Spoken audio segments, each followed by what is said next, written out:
So you're just driving along, taking video of your new model of your car, and there are people and buildings and art in the background. What level of deference do you give? What level of liability does a copyright creator have when they publish video of their primary subject, but a secondary unauthorized subject is in the background? This is a community-supported legal education channel. Find out how you can support our mission at the links in the description below. This is Mercedes-Benz versus Louis, Soto, Gramojo, and Bombardier. Those are the artists. These are declaratory judgment actions arising out of alleged copyright infringement actions. So that means the artists threatened to bring a lawsuit, and instead Mercedes brought its own lawsuits to have the judge declare that they did not commit copyright infringement. So it's to extinguish the threat of the claim. I'm not sure the artists even brought lawsuits. I don't think they did. Plaintiff Mercedes-Benz filed 3 declaratory judgment actions against defendants who are artists and represented by the same counsel. In broad terms, Mercedes obtained a permit to photograph various locations in downtown Detroit in conjunction with advertising one of its vehicles. Mercedes posted 6 of the photographs on Instagram, which depict in whole or in part murals painted on public buildings in Detroit by defendants.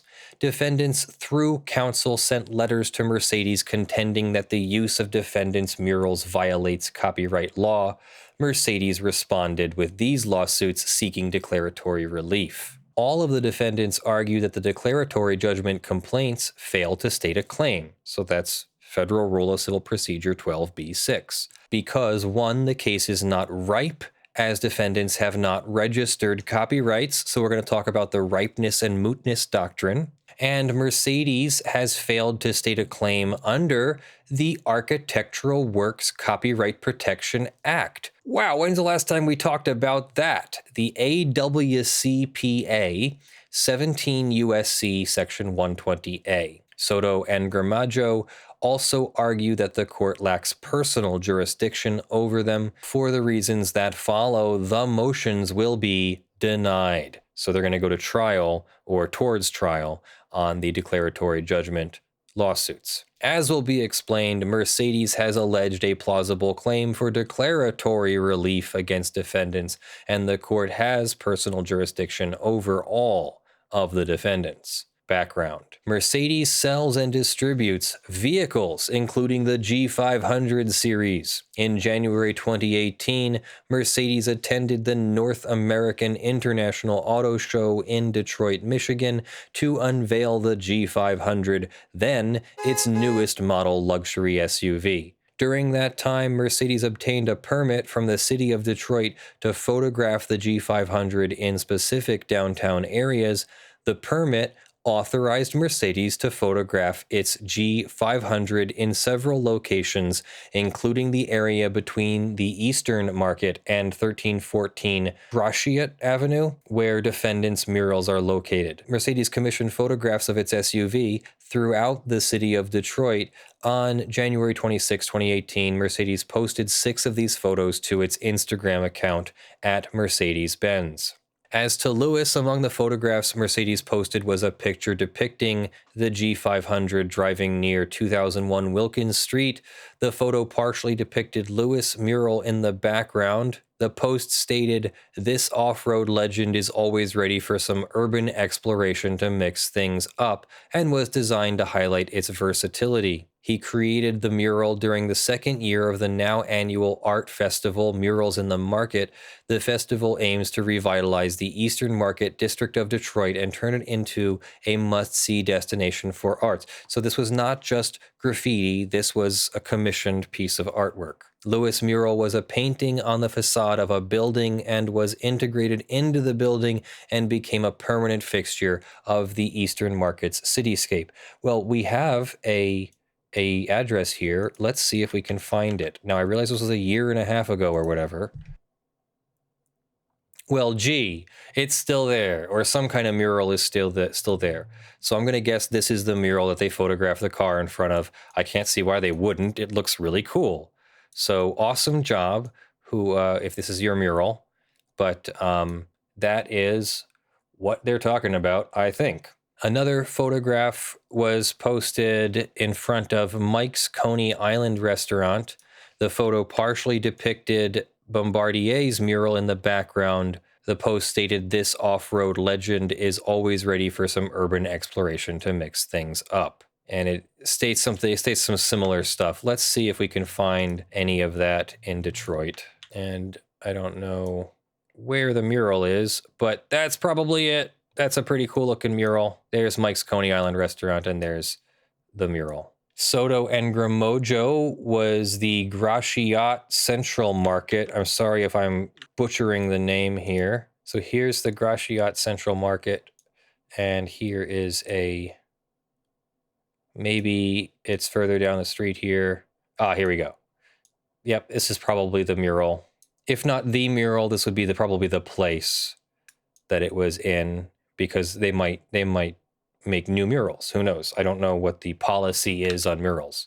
Over a year after Mercedes posted the pictures, defendants hired an attorney who sent letters in which they threatened to file a copyright infringement lawsuit based on the depiction of the murals.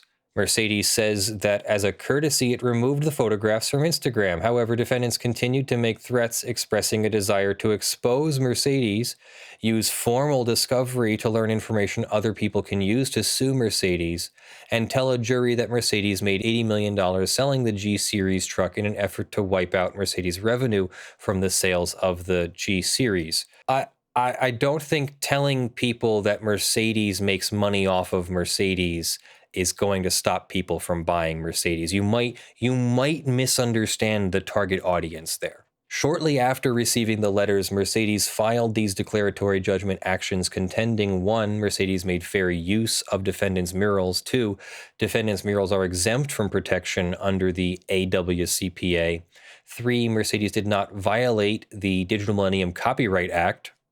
Now, wait. I could understand the accusation that they violate copyright, but they accused them of violating the DMCA, and then the defendants that the Mercedes did not violate any of defendants' alleged rights.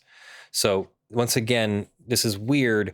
The mural owners didn't sue Mercedes; they threatened Mercedes, and Mercedes got fed up with it, so they sued them first in what's called a declaratory judgment action. So yes, it really did go something like, "No, we'll sue you first."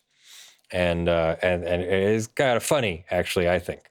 In assessing a 12b6 motion, the district court must construe the complaint in the light most favorable to the plaintiff and accept all well-pled factual allegations as true. So again, we've done this many times before. I'm not going to belabor the point. The court only wants to dismiss if it is clear that there's no avenue to a claim. So the judge will assume that anything that needs to be assumed gets assumed in favor of the party who is not filing the motion to dismiss, the party who is receiving or defending the motion to dismiss. In this case, Mercedes is the one being dismissed. Mercedes filed the lawsuit. The lawsuit is being dismissed by the mural owners. Mercedes is the non-moving party. They will receive the light most favorable to the plaintiff here. The defendants then bear the burden of demonstrating that there is no claim upon which relief can be granted. Long story short, I can tell you that a declaratory judgment for copyright infringement requires that there be some actual threat of a copyright infringement lawsuit, which it sounds like there was. But you're going to hear some interesting defenses. A complaint must contain sufficient factual matter, again accepted as true, to state a claim to relief that is plausible on its face. And then the secret word in there was also a claim to relief, that not just a claim, but a claim that a judge can order relief. Defendants argue that Mercedes cannot seek declaratory relief unless and until the defendants register their copyrights, because we have the Fourth Estate Benefit Corporation, I think it is, or Fourth Estate versus Wall Street, wall-street.com, I think is the one, that said that it's a Supreme Court case from this year that said that you must register your copyrights before you can sue. So if the mural owners haven't registered their copyrights, then what threat does Mercedes have? I'm being dramatic for them. They contend that this action is not ripe until and unless defendants register their murals with the Copyright Office, because registration is a prerequisite to suit. This argument is not well taken. A declaratory judgment action is proper when there is a substantial controversy between parties having adverse legal interests of sufficient immediacy and reality to warrant the issue of a declaratory judgment. So here you go. Here is your standard for a declaratory judgment.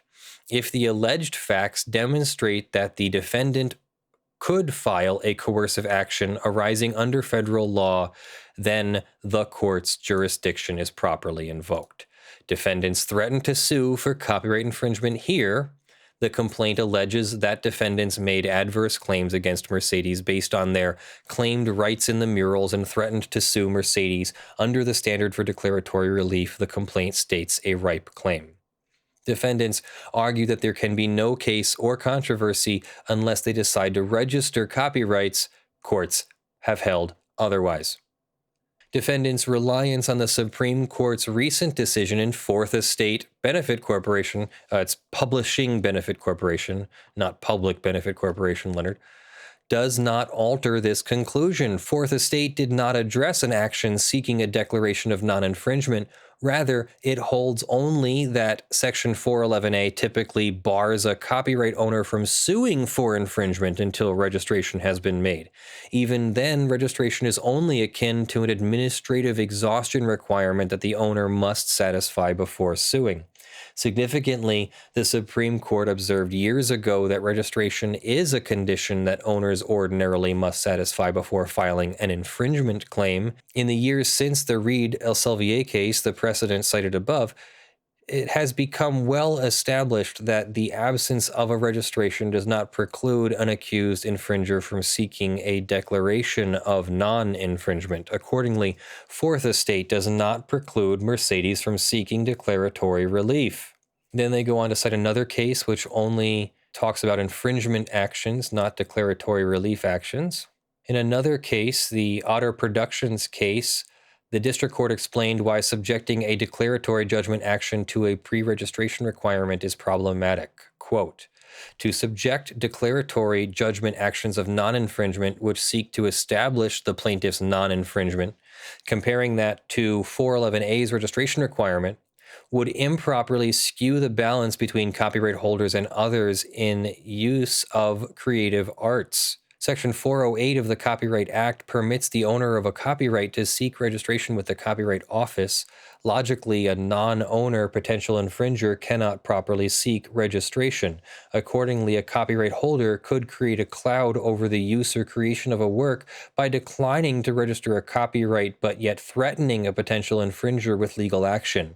In that scenario, the application of 411A's registration requirement would de facto divest the potential infringer of any legal recourse, yet a copyright holder could elect to register a copyright at any time and then commence suit.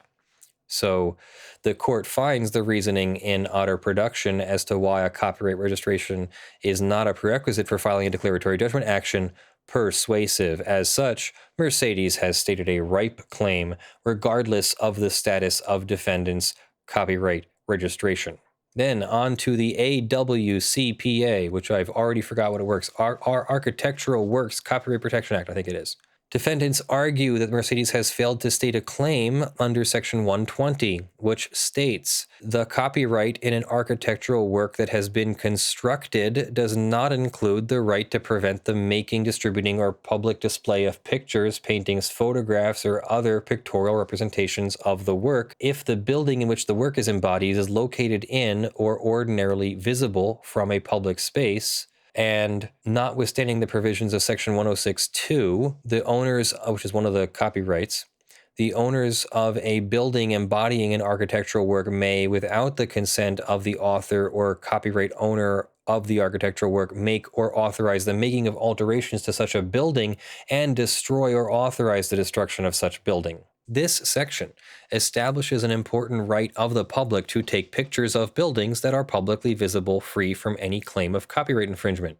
Defendant first argues that Section 120A does not apply to protect Mercedes photos because the murals are a pictorial, graphical, or sculptural work. In support, defendants cite Leicester. In Leicester, the Court of Appeals for the Ninth Circuit held that following a bench trial, Section 120A allows the public the right to photograph public buildings, including any work that is a part of the architectural work. This is because the term architectural work extends to the overall form as well as the arrangement and composition of spaces and elements in the design of the building. In Leicester, the creator of the Zandra Madre Towers, put those up on the screen there, Brandon, a series of sculptures along the courtyard of the 801 building, sued filmmakers for copyright infringement for depicting the 801 building, including the towers. The Ninth Circuit rejected the plaintiff's claim, finding that the towers, although a pictorial, graphical, or sculptural work, were part of an architectural work as elements of the building's design. Thus, the film's depiction of the building was therefore protected and not in violation of copyright law. That is precisely the claim Mercedes is asserting here. Defendants also argue that applying Section 120A is unjust because it would allow anyone to distribute copies of an otherwise copyrightable PGS work, thus wiping out all copyright protection for street art murals. The court in Leicester rejected this same policy, same argument. As the Ninth Circuit observed, quote, whether or not plaintiff may have some other claim for a different infringement of his copyright in the Zandra Madre Towers as a sculptural work, we believe he has none for a pictorial representation of the 801 Tower and its street wall embodying a protected architectural work. Thus, the Ninth Circuit recognized that the plaintiff might have an infringement claim where, for example, someone created a reproduction of his sculpture divorced from the context of the building in which it was embodied, i.e., on a poster, a t-shirt, or other print media. However, plaintiff did not have an infringement claim based on a photograph of the building that included the sculpture as a design element of the building. In sum, nothing in Leicester supports defendants' argument that Mercedes does not have a claim under the ACWPA. Similarly, defendants rely on Star Athletica. That decision concerns design elements of useful articles, not buildings, and stands for the proposition that design elements of a useful article can be PGS works protected by copyright. It does not address the public's right to photograph useful articles that include the PGS works as design elements, let alone the public's right to photograph the buildings under the AWCPA. And then they try to say that these structures are accessed by humans but not occupied by humans and therefore are excluded. The structures in the Gaylord case were not buildings but rather a collection of statues representing a platoon of foot soldiers.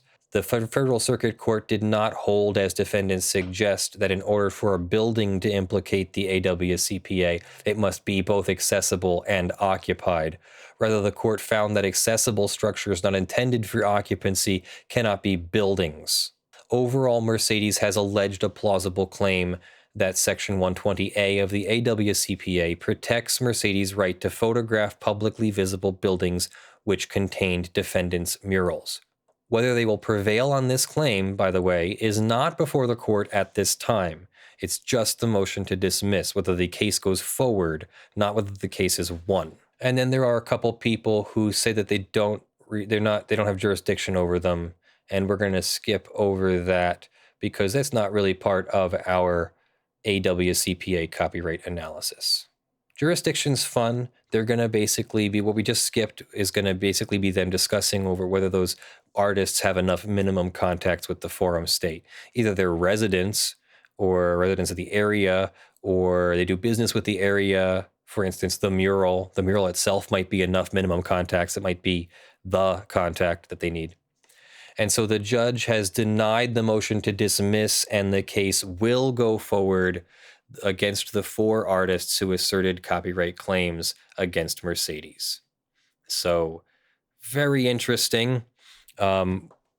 I understand it. It sounds like a normal copyright issue, right? Like Mercedes is profiting off of your artwork, off of your mural, because they took a photo of their car and used it for marketing, and your mural is there prominently in the background, nice bright colors and beautiful artwork that just pops against the blasé and muted colors of a drab city landscape or cityscape.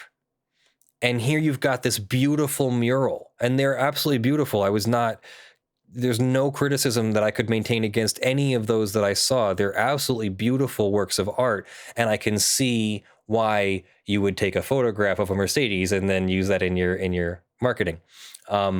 Feels like a total copyright violation, but it turns out it may not be much at all, if any, kind of a copyright violation. Yes, Mercedes would try for summary judgment in a case like this.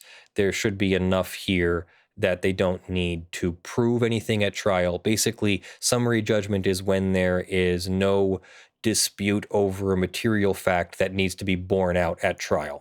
So in other words, if we already know what the witness is going to say, and the parties have already agreed on the background facts and everything, and no one is really going to court to hear testimony over whether the person went on green or went on red or whatever, then yeah, that's when summary judgment is appropriate. And that's why summary judgment is appropriate, because if everybody agrees that the person did or did not run a red light in my 5-second hypothetical here, then why do we need to have testimony on it? If they agree, then we don't have to have testimony on it. So now they disagree on summary judgment, and if a party can establish the facts are already in record and can't be contested any further, then those facts can be used for summary judgment. So that is our show, everybody. Thank you for joining me. I am Leonard French, your favorite copyright attorney. I'm going to let you go with a short one here. Thank you to our sponsor for the month of October, Joshua Davis from TandaPay.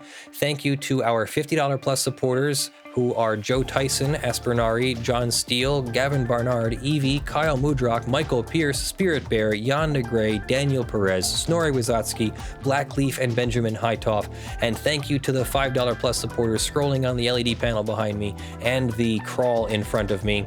Please support us on patreon.com/ljfrench and sponsus.com/law. Sorry, Brandon, for screwing the order of that up. I am Leonard French, your favorite copyright attorney. I'll see you in the videos that drop. Have a good one. Love you all. Bye.